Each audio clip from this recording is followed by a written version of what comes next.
할렐루야. 예수 안에서 진심으로 사랑합니다. 우리 옆 사람 보시면서 인사하시겠습니다. 참 아름다우십니다. 예수 안에 있는 자들이 정말 아름다운 것 같습니다. 예수님께서 죽으시고 부활하시고 이제 예수 그리스도를 믿는 자들을 하나님의 자녀 삼아 주신다 하셨잖아요. 예수 믿는 자들을. 그러니까 얼굴이 좀 못생기고 그리고 좀 뭐 잘 못하고 능력이 없고 목소리가 좀 안 좋고 찬양을 잘 못해도 하나님의 자녀인 것이 참으로 아름다운 것 같습니다. 하나님의 자녀를 하나님 아버지께서 그 자녀들의 아버지가 되어주셔서 생명길로 인도하시니 그 안에서 참 자유가 있는 것 같습니다. 그런 의미에서 참 아름답고 사랑합니다. 정말 아름답지는 않은 것 같습니다. 예수 안에서 사랑합니다. 아름답습니다. 우리 함께 말씀 보시겠습니다. 히브리서 11장입니다. 히브리서 11장 11절부터 16절인데요. 성경도 펴시고 또 스크린에도 나와 있습니다. 교독하겠습니다. 믿음으로 사라 자신도 나이가 많아 단산하였으나 잉태할 수 있는 힘을 얻었으니 이는 약속하신 이를 미쁘신 줄 알았음이라. 이러므로 죽은 자와 같은 한 사람으로 말미암아 하늘의 허다한 별과 또 해변의 무수한 모래와 같이 많은 후손이 생육하였느니라.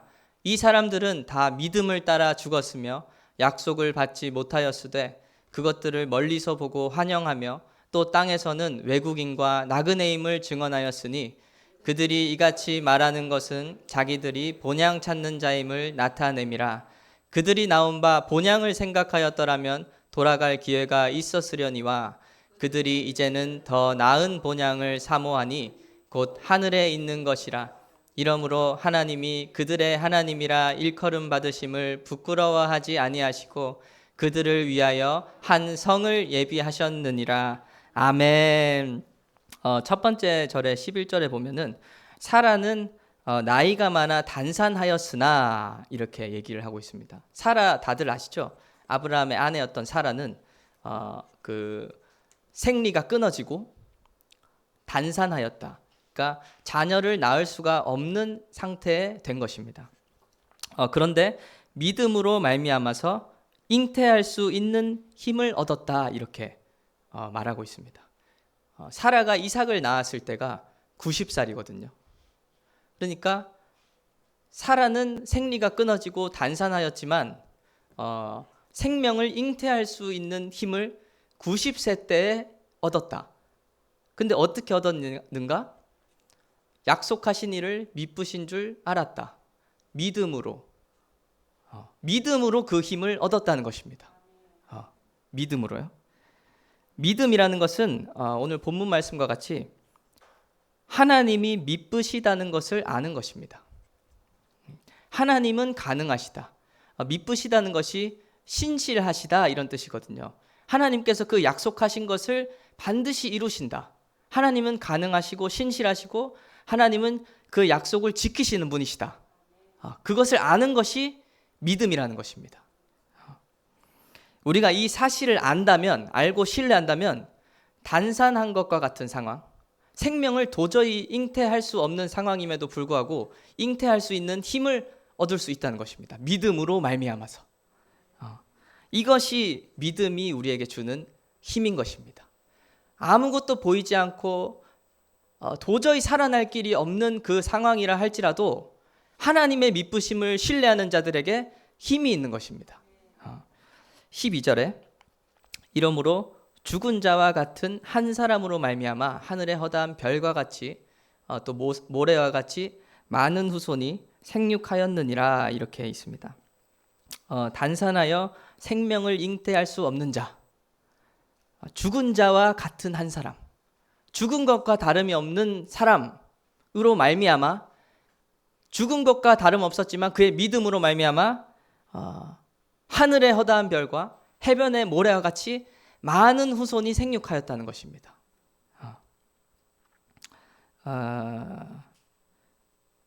생명이 잉태할 수 없는 존재, 죽은 것과 같은 존재였던 사라였지만 믿음으로 하나님의 약속을 따라갔더니 상상할 수 없을 만큼 많은 생명을 잉태한 것입니다.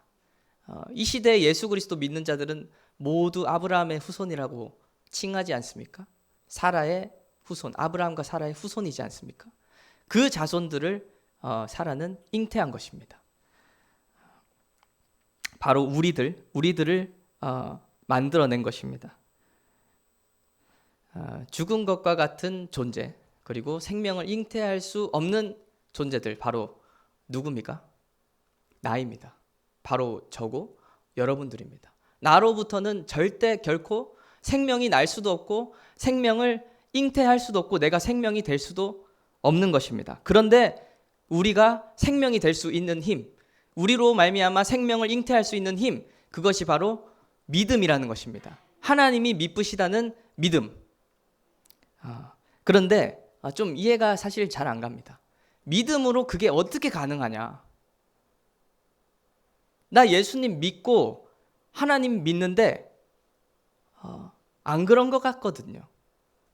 생명이 아닌 것 같고 나로 인해서 생명이 잉태되지 않는 것 같아요.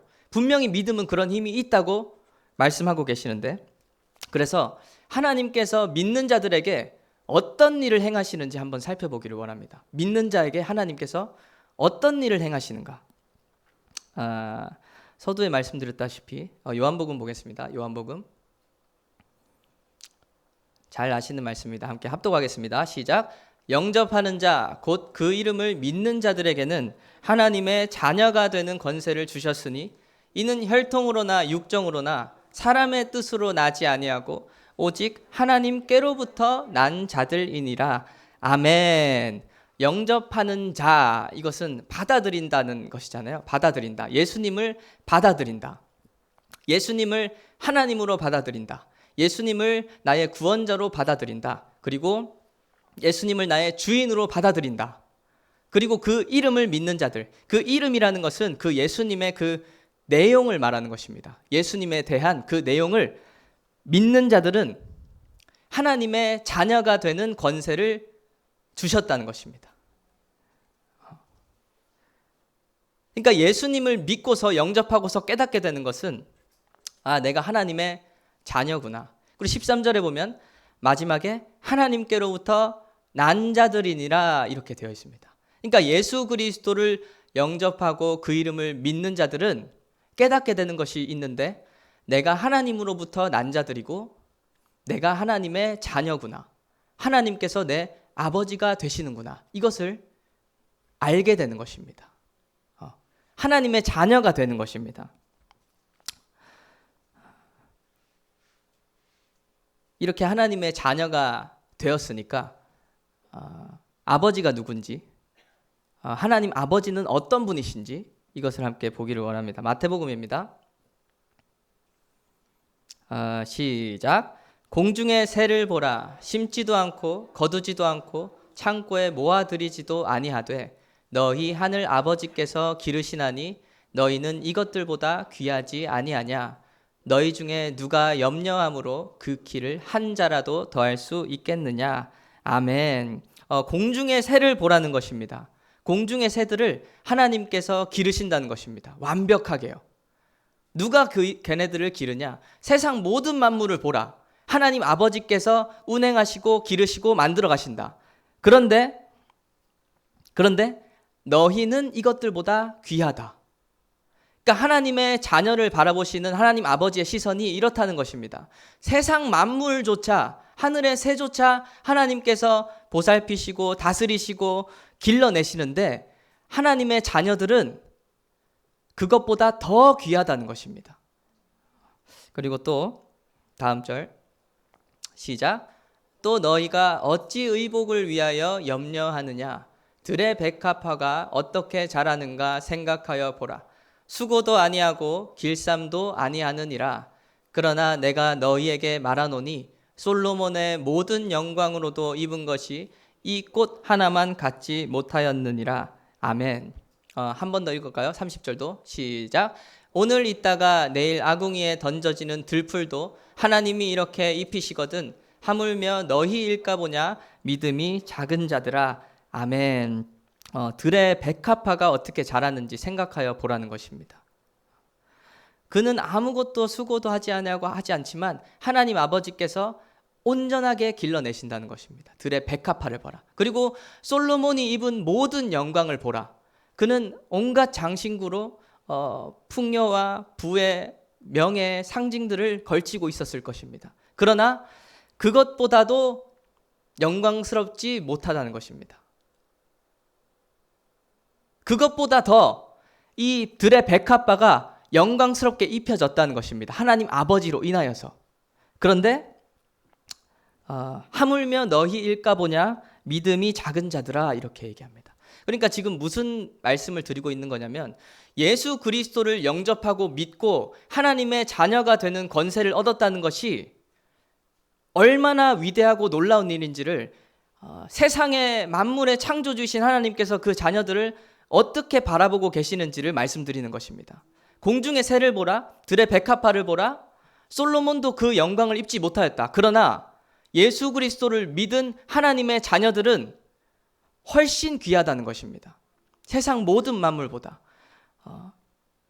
그러니 얼마나 하나님의 자녀들을, 믿는 자들을 하나님께서 보살피고 주목하시고 바라보시고 이끌어 가시는지 우리는 깨달아야 한다는 것입니다. 그것이 하나님의 자녀의 권세라는 것입니다. 하나님 아버지께서 항상 바라보고 계시는 자들, 항상 보살피는 자, 항상 이끌어 주시는 자, 항상 인도하는 자. 그러니까 하나님의 자녀된 권세를 얻었다라고 했을 때 우리는 예수 그리스도를 믿고, 첫 번째로 하나님께로부터 왔구나. 나는 하나님으로부터 난 존재다. 하나님이 내 아버지 되신다. 그리고 두 번째는 그 하나님의 자녀된 우리들을, 믿는 자들을 하나님 아버지께서 입히시고 먹이신다. 그것도 온전하게, 완벽하게 그 사실을 깨닫고 신뢰한다는 것입니다. 이것이 믿는 자들, 영접하는 자들, 이 믿음 안에 들어온 자들의 권세인 것입니다. 그러니까 하나님으로부터 났고 하나님이 우리의 아버지가 되어 주시기 때문에 그들의 인생은 하나님께 맡겨진 바 된 것입니다. 우리가 믿음 안에 거할 때 하나님의 아버지가 되시기 때문에 하나님께서 그 인생을 책임지신다는 것입니다. 이것이 하나님의 자녀된 권세라는 것입니다. 하나님의 자녀가 되었다고 해서 모든 일이 형통하고 다 잘 풀리고 슬픈 일이 없어지고 이런 것이 아니라, 하나님의 자녀이기 때문에 하나님께 양육을 받고 하나님께 속하여서 하나님께서 책임지시는 인생이 되었다는 것입니다. 그러니까 예수 그리스도를 믿음으로써 우리가 누리게 된 권세는 하나님께 속하게 된 권세인 것입니다. 이것이 하나님의 방법인 것입니다. 죽은 것과 같은 존재가 살아나고 생명을 잉태할 수 없는 단산한 것과 같은 사라가 생명을 잉태할 수 있는 방법을 하나님께서 우리에게 주신 것이 바로 믿음이라는 것입니다. 그러니까 믿음으로 그 사람의 신분을 바꿔버리는 거예요. 하나님의 자녀의 반대말이 뭘까요? 마귀의 종입니다. 마귀의 종. 그러니까 예수 그리스도를 믿을 때 신분을 바꿔버리는 것입니다. 하나님의 자녀로. 이것이 하나님의 방법이라는 것입니다. 우리가 보고 듣고 만지는 우리가 속한 세상 자체를 바꿔버리는 것입니다. 우리가 영향력을 받는, 영향을 행사당하는 그 영향권을 바꿔버리는 것입니다. 그러니까 죽음에서 생명으로 하나님께서 옮기셨느니라, 이렇게 말씀하시는 것입니다. 예수 그리스도를 믿고 믿음 안에 들어온 자들을, 그 사람들을 확 바꿔놓다기보다는 여러분들의 영향력을 바꿔놓으신 것입니다. 신분을 바꿔놓으신 것입니다. 마귀의 종으로 살던 자들을 하나님 아버지께로 속한 자로. 그래서 이제는 하나님 아버지께서 그 인생을 책임지셔야 되는 것입니다. 믿으십니까? 내가 하나님의 자녀가 되었다는 것은 내 인생의 책임이 나에게 있지 않다는 것입니다.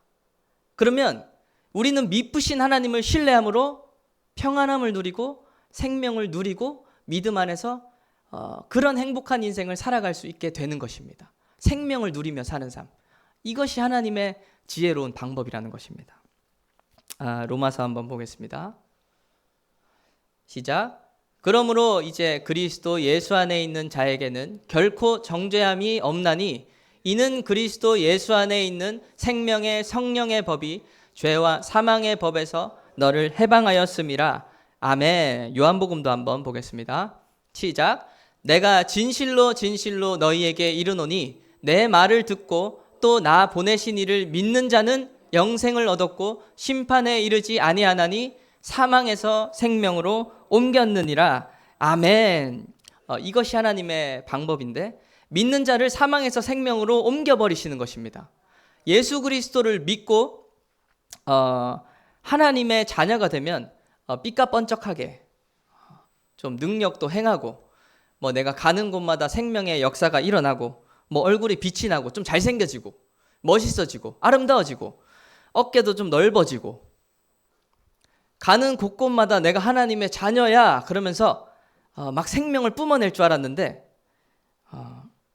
나는 여전히 생명이 없고 나에게서는 나는 여전히 단산한 것과 같은 자이나 그러나 생명이신 하나님께로 그냥 옮겨진 것입니다.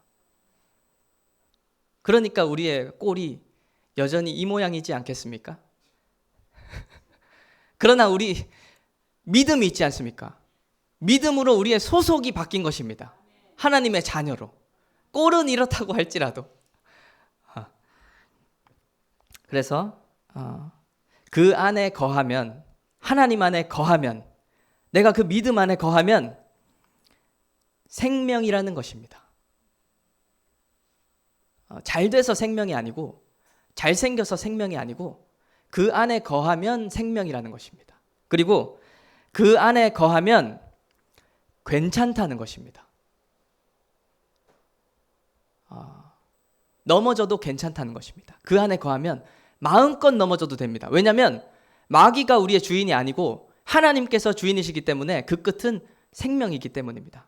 다만 우리가 믿음 안에 거하면 그러니까 믿음 안에 거하면 즉 하나님의 자녀이면 못해도 괜찮다.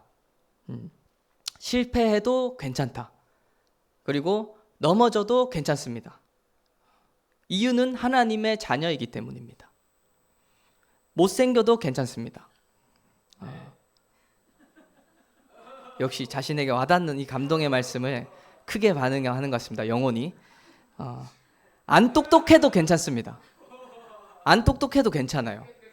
잘 못해도 괜찮아요. 능력이 없어도 괜찮습니다. 달란트가 없어도 괜찮습니다. 그러니까 당신이 어떤 모양이건 상황이건 부족함이건 다 괜찮다는 것입니다. 이것이 하나님의 자녀된 권세라는 것입니다. 그러니까 이 권세가 우리를 생명으로 옮겨버린 것이고 그리고 그 믿음이 우리를 생명의 길로 끝까지 이끌어가는 것입니다. 믿음이 우리를 이끌어가는 것입니다. 그러니까 우리는 반드시 믿음 안에 거하는 것을 포기해서는 안 됩니다. 내가 넘어지고 실수하고 부족하고 좀 못생기고 잘 못한다 할지라도 하나님의 자녀됨을 포기할 수는 없는 것입니다. 그 안에 거할 때에 괜찮기 때문에 하나님께서 괜찮다 말씀하시고 용서해 주시고 다시 일으켜 주시는 분이 하나님이시니까 끝이 사망이 아니기 때문에요. 그러면 믿음 안에 거해야 되는데 한번 생각을 해봤어요. 믿음 안에 거한다. 예수 안에 거해라. 이런 말을 많이 하는데 이게 무슨 뜻일까? 한번 상상해 보셨습니까, 여러분들? 믿음 안에 거한다는 게 뭘까? 믿음 안에 거한다. 잘 생각해 보니까 믿음이라는 게 있고 그 안에 거한다는 거잖아요. 그러면 내가 그 안에 들어가는 거잖아요. 믿음 안에. 하나님을 믿는, 예수님을 믿는 믿음이 있고 그 믿음 안에 내가 거하는 것입니다. 그러면 어떻게 되겠습니까? 믿음이 나를 이끌어가는 것입니다. 하나님을 믿는 믿음, 예수님을 믿는 믿음 안에 거하면, 예수 안에 거하면 예수님이 나를 이끌어 가시고, 믿음 안에 거하면 믿음으로 둘러싸여져 있는 거죠. 믿음이 내 삶을 이끌어 간다. 그러니까 믿은 대로 산다는 것입니다. 내가 믿은 대로 행하고 믿은 대로 살아가는 것, 이것이 믿음 안에 거하는 것입니다. 이 믿음 안에 거하는 자들, 즉 하나님의 자녀된 자들의 가장 큰 특징이 무엇일까 생각해 봤더니 이들은 기도를 하더라는 것입니다. 왜냐하면 내가 하나님을 믿는 믿음이 내 삶을 이끌어가기 시작하면은 하나님과 소통하기 시작하더라는 것입니다. 하나님께 기도하며 하나님의 뜻을 구하고 찾기 시작한다는 것입니다. 하나님, 이것은 어떻게 해야 될까요? 여기서 이런 상황일 때는 내가 뭘 해야 될까요? 내가 어느 대학에 가야 될까요? 어디에 취직해야 될까요? 어디로 이사 가야 될까요? 저 친구를 용서해야 될까요? 말아야 될까요? 이런 것들이요. 하나님께 묻기 시작한다는 것입니다. 왜냐하면 믿음이 그 삶을 이끌어가기 시작하니까. 믿음이 이끌려면 뭐가 있어야 될 거 아닙니까? 하나님을 믿는 믿음을 통해서 하나님의 뜻을 구한다는 것입니다. 그러니까 하나님의 자녀된 삶은 하나님 아버지께 구하고 여쭙는 상태를 말하는 것입니다. 그러니까 성경을 보며 하나님의 뜻을 구하고 찾습니다. 그리고 기도를 하며 하나님의 뜻을 구하고 찾습니다. 성경을 보고 기도를 한다는 것이 아닙니다. 성경을 보며 하나님 아버지의 뜻을 구하며 찾고, 기도를 하며 하나님 아버지의 뜻을 구하며 찾는다는 것입니다. 이것들을 한번 점검해 보셔야 됩니다. 그냥 성경을 읽고 있을 수도 있고, 그냥 기도를 하고 있을 수도 있고, 그러나 하나님의 자녀된 자, 믿음 안에 거하는 자들은 성경 보고 기도하는 것이 주가 아니라 하나님 아버지의 뜻을 찾고 구한다는 것입니다. 그것이 하나님의 자녀된 상태이고, 그러면 하나님의 뜻을 찾고 구했어요. 정직하게. 그러면 여기서 하나님의 뜻을 더 많이 아는 사람이 있고 좀 덜 아는 사람이 있을 수도 있겠죠. 예를 들어 신선미 권사님 같은 경우 저보다 또 청년들보다 하나님의 뜻을 더 잘 알 것이라고 확신합니다. 그러나 하나님의 자녀된 권세, 확신 안 하시나요? 본인이 더 잘 알 것 같아요? 반응이 그런데 하나님의 자녀된 권세는 무엇이냐면 하나님의 뜻을 더 잘 알아서가 아니라 내가 하나님 아버지의 뜻을 찾고 구하는 그 상태에 있을 때 괜찮다는 것입니다. 그러니까 조혜성 교사가 기도하며 결정한 선택이 신선미 권사님이 기도하며 결정한 선택보다 후지겠죠. 좀 떨어지겠죠. 실력이, 격이. 그러나 하나님의 자녀로서 있으면 괜찮다는 것입니다. 이것이 권세라는 것입니다. 그것이 생명이라는 거예요. 그러니까 잘하는 게 아니고 못하는 게 아니고 하나님께서 원하시는 것은 하나님과 우리가 어떤 관계로 있느냐, 이것을 원하신다는 것입니다. 하나님의 뜻을 온전히 찾고 구했다는 것도 아닙니다. 하나님의 뜻을 찾고 구해서 우리가 얻고 완전히 깨달았다는 것도 아닙니다.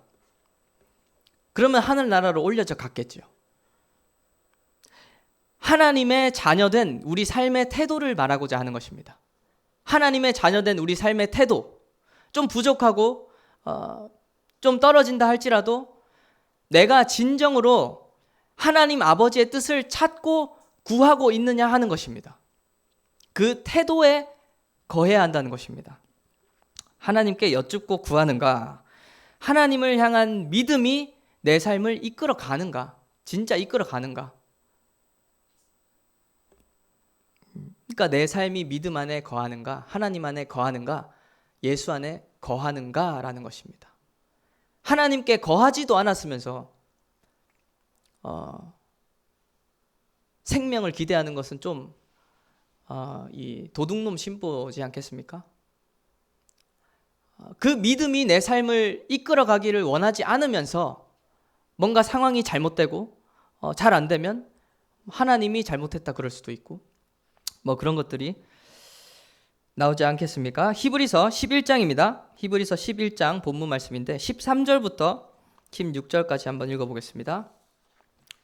13절 16절 교독하겠습니다. 이 사람들은 다 믿음을 따라 죽었으며 약속을 받지 못하였으되 그것들을 멀리서 보고 환영하며 또 땅에서는 외국인과 나그네임을 증언하였으니 그들이 이같이 말하는 것은 자기들이 본향 찾는 자임을 나타냄이라. 그들이 나온 바 본향을 생각하였더라면 돌아갈 기회가 있었으려니와 그들이 이제는 더 나은 본향을 사모하니 곧 하늘에 있는 것이라. 이러므로 하나님이 그들의 하나님이라 일컬음 받으심을 부끄러워하지 아니하시고 그들을 위하여 한 성을 예비하셨느니라. 아멘. 아브라함이 본인을 나그네라고 표현했다는 것은 이 외국인이라는 것입니다. 이 땅에 사는 아브라함 본인은 나는 나그네다, 외국인이다. 그러면 내 진짜 본향이 있다는 뜻이죠. 내 진짜 본향이 있다는 것입니다. 창세기 23장 4절 한번 보겠습니다. 시작. 나는 당신들 중에 나그네요 거류하는 자이니 당신들 중에서 내게 매장할 소유지를 주어 내가 나의 죽은 자를 내 앞에서 내어다가 장사하게 하시오. 아멘. 그들은 약속을 다 받지 못했습니다. 젖과 꿀이 흐르는 땅을 온전한 기업으로 받지 못했습니다. 약속을 하셨지만 하늘의 별과 같은 후손을 보지 못했습니다. 그러나 방금 본문 13절 한번 보여주실래요? 이 사람들은 믿음을 따라 죽었습니다. 그것이 중요한 것입니다. 가나안 땅을 유업으로 다 받지도 못했고 하늘의 별과 같은 후손을 보지도 못했습니다. 그러나 믿음을 따라 살고 믿음을 따라 죽었다는 것입니다. 하나님을 향한 믿음이 그들의 삶을 주장하고 그들의 삶을 이끌었다는 것입니다. 그 믿음을 따라서 아브라함은 고작 막벨라 굴 하나 정도를 샀을 뿐입니다. 소유주로 얻었을 뿐입니다. 젖과 꿀이 흐르는 땅에 들어가고 무별과 같은 후손을 낳는 것이 중요한 것이 아니라 젖과 꿀이 흐르는 땅에 들어갈 것이라는 약속, 그리고 네 자손이 무별과 같이 많아질 거다, 번성할 거다, 생명이 잉태할 거다라는 약속, 그 약속을 믿는 믿음이 중요하다는 것입니다. 믿음. 우리는 나그네입니다. 이 땅에서 영원히 살 자들이 아니라는 것입니다. 우리가 돌아갈 본향이 있는데 그 우리가 돌아갈 본향은 하나님 아버지께로 돌아가야 된다는 것입니다. 하늘로 돌아가야 된다는 것입니다. 하늘 나라로, 하늘에 있는 영원한 나라. 우리가 돌아갈 본향은 이 땅에서요. 우리가 이 땅에서 돌아가야 될 본향이 무엇이냐면 바로 하나님의 자녀된 삶입니다. 그 뜻이 무엇이냐면 아버지께로 우리는 계속적으로 돌아가야 됩니다. 아버지께 여쭙고 구하는 삶을 살아야 된다는 것입니다. 믿음으로 말미암아. 그러니까 내 삶을 하나님 아버지께 내어드려야 하는 것입니다. 우리는 그것을 믿음으로 내어드리는 것입니다. 그리고 그 믿음을 사용하여서 기도하고 하나님께 여쭙고 그러면서 하나님 아버지께 구하며 나아가는 것입니다. 하나님 아버지께서 내 길을 인도하여 주세요. 하나님 아버지께서 내 삶을 주관해 주세요. 하나님 아버지께서 나를 책임져 주세요.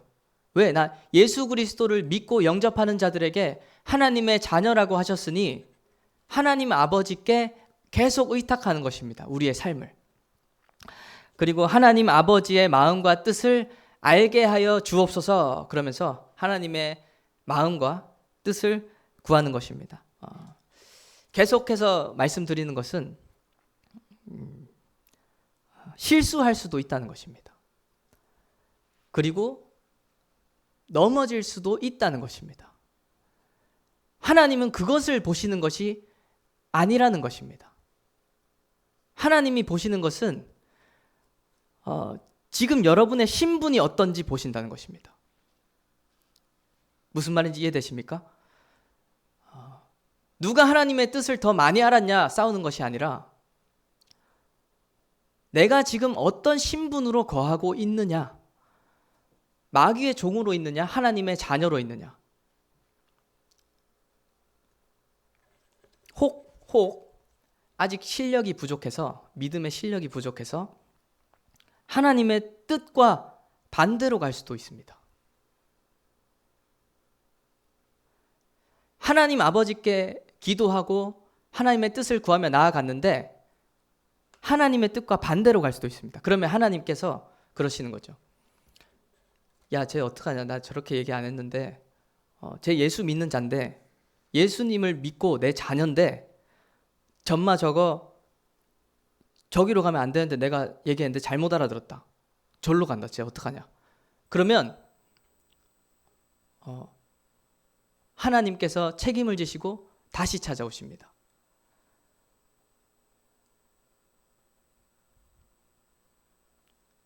무슨 말인지 이해하셨습니까? 그러니까 하나님께서 보시는 것은 네가 내 자녀냐,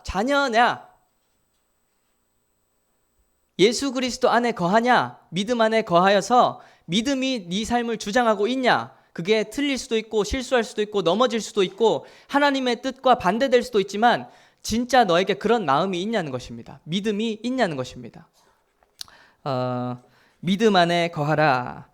내 자녀가 실수하면 내 자녀가 아니게 됩니까? 내 자녀가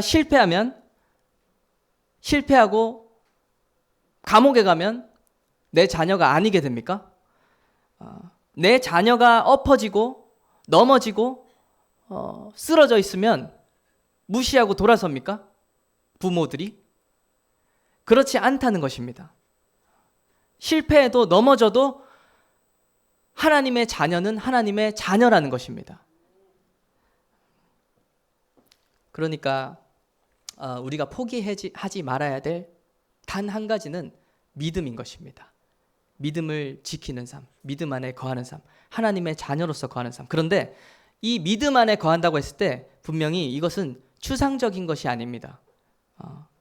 내가 진정 믿음 안에 거하고 하나님의 자녀된 삶을 산다면 그 증거는 하나님과 소통하기를 원한다는 것입니다. 하나님과 소통한다는 것입니다. 아버지의 뜻을 구하고 찾는다는 것입니다. 하나님 아버지께 여쭙는 것입니다. 이거 어떻게 해야 될까요? 이거 저렇게 해야 될까요? 성경을 보며 여쭙고 기도하며 여쭙고. 히브리서 11장 16절입니다. 제가 한번 읽어보겠습니다. 그들이 이제는 더 나은 본향을 사모하니 곧 하늘에 있는 것이라. 이러므로 하나님이 그들의 하나님이라 일컬음 받으심을 부끄러워하지 아니하시고 그들을 위하여 한 성을 예비하셨느니라. 아멘. 우리의 본향은 하늘에 있는 것입니다. 우리는 하나님 아버지께로 돌아가야 되는 것입니다. 그리고 하나님께서 하나님 아버지께 나아가는 자들을 부끄러워하지 아니하십니다. 여러분들의 모양이 어떻건 잘하건 못하건 실수하건 넘어지건 부끄러워하지 아니하시고 오히려 자녀들을 위하여서 한 성을 예비해 놓으셨습니다. 거룩한 성, 새 예루살렘, 영원한 하나님 나라를 예비해 놓으셨다는 사실입니다. 그러니까 우리가 하나님 앞에 섰을 때 우리가 주장해야 되는 것은 내가 얼마나 잘했고 얼마나 많은 것들을 이루어냈고 이런 것이 아니라 나는 하나님의 자녀로 살았습니다. 이 고백이어야 될 줄로 믿습니다. 하나님 믿는 믿음 안에 거했습니다. 어떤 상황 가운데서도. 예수님을 믿는 믿음 안에 항상 거하시기를 소망합니다. 하나님의 자녀된 삶을 사시기를 소원합니다. 이것은 절대 추상적이지 않습니다. 쉽게 점검해 볼 수 있습니다. 내가 하나님 아버지의 뜻을 찾고 구하고 있는가? 성경을 읽는 분량을 얘기하는 것이 아니고 기도하는 시간을 얘기하는 것이 아닙니다. 하나님 아버지의 뜻을 찾고 구하고 있는가? 다들 점검해 보셨나요? 내가 살아가면서 직장 가운데, 학교 가운데서, 또 대학 생활을 하면서 친구들과 있는 상황 가운데서 하나님의 자녀로서 거하라, 이 말씀입니다. 자녀로서 거하라. 자녀로서 거하면 마음껏 넘어져도 되고 실수해도 된다는 것입니다. 예수님을 믿는 믿음 안에 항상 거하셔서 하나님의 자녀된 삶을 살아내시고, 그래서 미쁘신 하나님께 속한 인생 되시기를 소원합니다. 하나님은 신실하시고 미쁘신 하나님께 속한 인생이 되셔서 우리의 삶이, 책임이 하나님께로 넘어가는 거예요. 내가 예수 그리스도를 믿는 믿음 안에 굳건하게 거하면 이제 그 책임은 우리에게 있지 않습니다. 하나님을 찾고 구하고 그분의 뜻을 위하여서 내가 한 걸음 나아가고 전진한다면 그 책임은, 그 과정과 결과의 책임은 하나님께 있는 것입니다. 하나님께서 생명으로 역사하실 수 있도록 하나님께 책임을 내어드리는 인생, 하나님의 자녀된 삶을 사시기를 축복합니다. 하나님으로 인하여서 영원한 하나님 나라에 넉넉히 들어가는 인생 되시기를 예수님의 이름으로 축복합니다. 이 시간 함께 기도하기를 원합니다. 이 시간 함께 기도하실 때 하나님 아버지, 우리의 본향, 우리가 돌아가야 할 곳은 하늘인 줄로 믿습니다. 하늘에 계신 나의 아버지이십니다. 예수 그리스도를 믿는 믿음으로 하나님 아버지께 속한 인생이 되기를 원합니다. 하나님의 자녀된 인생이 되기를 원합니다. 믿음 안에 거한다는 것은 믿음이 내 삶을 이끌어가는 것이었습니다. 믿음 안에 거한다는 것은 믿음으로 하나님께 구하며 여쭙는 삶이었습니다. 날마다 믿고 끝나는 인생이 아니라 믿음을 사용하여서 믿음이 내 삶을 이끌어가는 인생, 하나님의 자녀된 인생, 하나님께 책임이 있는 인생, 그 인생 살아낼 수 있도록 함께 기도하겠습니다.